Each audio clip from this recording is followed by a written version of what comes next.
My goal in this video is to discuss a few things that may be helpful in understanding, apprehending what is going on with the Green Party within the unions of the United States, particularly the unfathomable murders that are being committed by the Green Party. And because of the centrality of the Jeffin Corporation and the claim that Lenin is the spiritual leader of the Green Party, there's no question that this traces back through Reagan and Hollywood, because the entire issue of why Gail Burston wasn't arrested for the script that was found at Pitt, the Texas school book that was found at Pitt, which goes through an explanation for the Hitler-Reagan semiotics that trace back to D.W. Griffith, whose initials D.G. are alphanumerically 47, and that 47 signifies in this encryption system the 47 Ronin, which is the long wait for revenge in a traditional Japanese story that everyone there knows. And Yoko Ono, of course, is the fabulous furry freak master of these murders by the Green Party. So you have a script that goes back through to the age of the birth of a nation, now being used to promote black people through Hollywood as well, in an inclusive situation in which Obama is the Noah of an ark, Nelson Mandela is the Noah of an ark, where you have black tokens gratifying the celebrity superstate's inclusiveness while they do these depopulation things. And the script writer, Gail Burston, was never arrested because of Lenin's partnership with Reagan in this enterprise. So Lenin is supposedly the spiritual leader, and I want to make sure that you understand that point, because it gets very interesting. And the encryption system that gives like DG of D.W. Griffith the 47 of alphanumeric encryption, it's to them must have seemed like God encryption, because they gloat throughout the script about almost as if it was divined from heaven, because it works so perfectly. So they believe they're doing God's work by their murder system. So what I find is going on with this is that it goes back through Hollywood. Since, of course, it's about the Kennedy assassination, that means Allen Dulles. Allen Dulles also put Cecil B. DeMille in charge of Radio Free Europe. So he was the opponent who JFK was running against even more than Richard Nixon. And you can verify that by reading his JFK's 1959 book, Strategy for Peace, which is clear in his opposition to Allen Dulles and the framework that Allen Dulles brought to bear. Now, Dulles was a friend of Ian Fleming. He was a hotshot of British and also German intelligence during World War II. He met with Hitler and helped Hitler in his rise to power. He interceded for Nuremberg defendants to protect them for his operation to use them against Stalin when FDR died. Some of FDR's ideas were changed for the Cold War purpose. So Ian Fleming harks back to Cecil Rhodes, the intellectual giant that we pin as an award on American scholars. Is called the Rhodes Scholarship. Well, Rhodes was talking about a secret plan to reconquer the United States. So if you look at Oswald Mosley, he was in the British Union of Fascists, the leader of the fascists, And he was also being discussed in books which named General Edwin Walker as the greatest right-wing danger in America. JFK had him arrested, and yet mysteriously he ended up the key witness for the Warren Report against Oswald, Lee Harvey Oswald, who's obviously a namesake of the British fascists in the case of what happened in Dealey Plaza. So you have these tokens being moved around as Stratigo.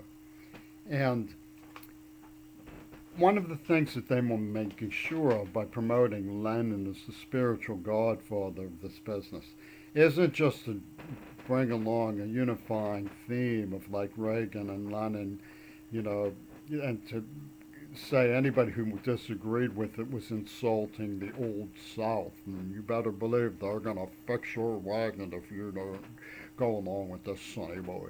That sort of stuff, is that, for one thing, they encrypted their plan around me. They used my name on it. I get really sick and tired of people putting my name on things that are not mine. You shouldn't be doing that.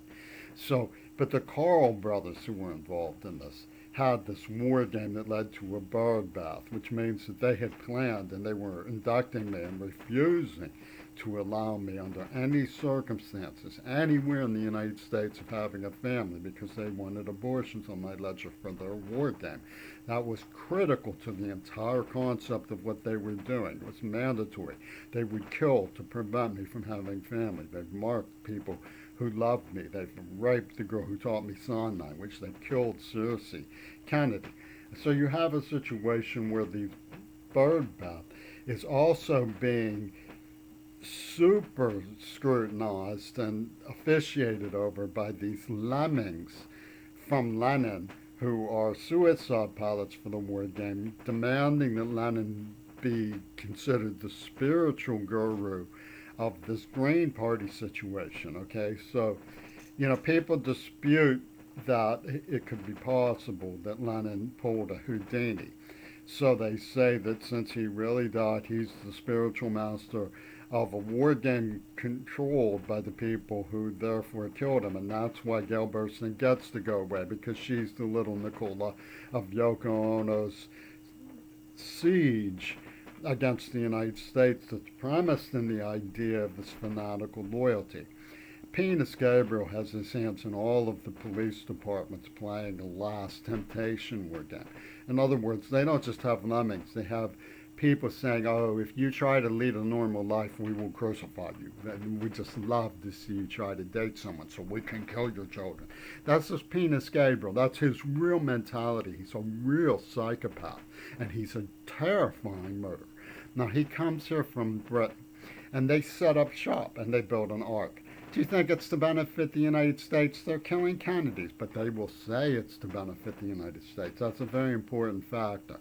Dr. Ralph Proctor fought in the Korean War. Okay, what did he fight in the Korean War for? To get status and position at the University of Pittsburgh. He doesn't want these white outsiders. He didn't like Martin Luther King meddling.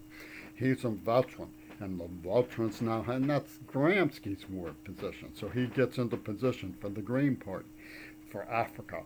Africa is a sacred African warrior, and he shows me these horrifying German Nazi swastikas that somebody has convinced them are sacred African symbols. I'm sure it was Penis Gabriel and Warhol who were behind that, and so they have these fanatical lemmings, and supposedly they did this because of my father's abandonment of me. The liberal, he abandons his baby. So they steal the yellow Lincoln and they get Abe's baby. So they get, anything that you do, it's their thing. Anything that they do, they accuse you of doing, right? So that's the whole story, like Saul Brecker, the gurus of the old South Confederate system who are watching everything, say the Jews must have satisfaction. Saul Brecker was his friend.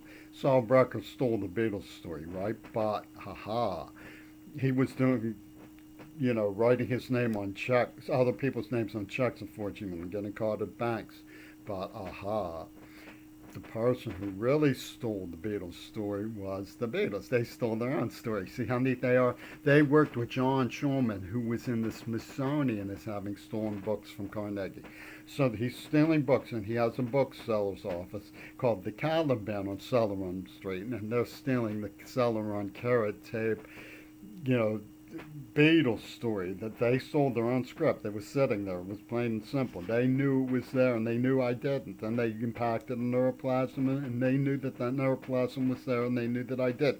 They knocked me out. They made me unconscious. They made me a golem. They made me a zombie. They made me a freak, they kept calling me. They had me with Obama's military leadership at Temple University going, freak, freak, your hero's been shot, when Daya calls me. Daya from Vermont on December 8th, 1980. Now then Daya Gallus Diamanda comes along and says, well, I'm leading the AIDS victims. Okay, so they have these fanatical lemmings who Gail Burstyn is leading now for the Axis from New York City. Now, who's all this clever stuff coming from? Louis Lau from Harper's Magazine. It's a very important figure because the studios around New York are full of lampoons. They set up police shops, and the police say, oh, we can castrate him and make pornography because of a lampoon on the police station, and they make lampoon films of a victim of terroristic torture. And they say, oh, ha, ha, because Louis Lapham endorsed it. Louis Lapham despised JFK, talked about the wishful kings. He doesn't care about these things. He doesn't care about the United States. He's part of this lampoon system. And who are they covering for? The people who released the AIDS virus. And they, oh, well, that didn't happen, Sonny. Yes, it did. Martha Gellhorn addressed me about it when I tried to warn people. Oh, but you wanted a normal life. We want to send in the last temptation people to scare you shitless. We're going to give you AIDS. We're going to inject you. And they kill Cersei Kennedy. They have fanatical lemmings who are coming at you because they believe that Lenin really died. So all of the people who killed him are the good guys. That's how they have it all set up. And if you look at who's behind this, is Louis Lapham. He doesn't care about 911. He thought that was neat. He doesn't care about the COVID bomb. Heck, the United States is an experiment, man. That's the way he sees it. So you can't get by the way they have created the spirit world as an occupied zone. Brainwashing is coming from what they call the inner light.